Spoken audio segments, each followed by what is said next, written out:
Eh bien, je suis Benoît Bray. Cela fait maintenant une vingtaine d'années que je fais de la gestion de crise. J'ai toujours eu deux jobs en parallèle. D'un côté, dans le secteur du privé, notamment dans des établissements recevant du public, et de l'autre côté, à l'université, où je donne des cours et j'ai créé des parcours sur les problématiques de gestion de crise et d'activité d'activité.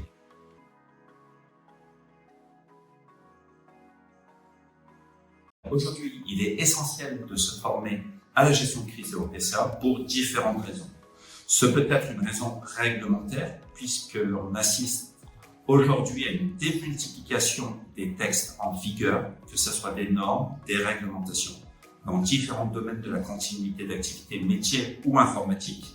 Mais pour moi, s'il ne fallait retenir qu'une seule raison, c'est tout simplement parce que l'on observe en simulation de crise ou lors de gestion de crise en réel que des personnels non formés arrivent sous stress en cellule de crise et à ce titre-là, il y a une probabilité qu'ils dysfonctionnent et qu'ils développent des comportements atypiques ou même pathogènes qui déstabilisent l'ensemble des efforts de préparation que l'on a mis en place préalablement.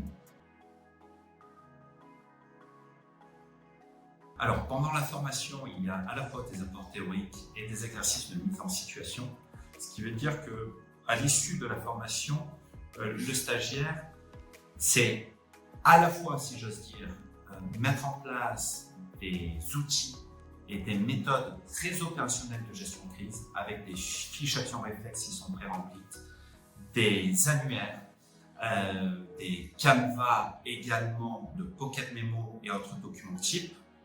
Il peut plus globalement mettre en place un dispositif de gestion de crise et de continuité d'activité dans son organisation, puisqu'on lui donne également des éléments méthodologiques.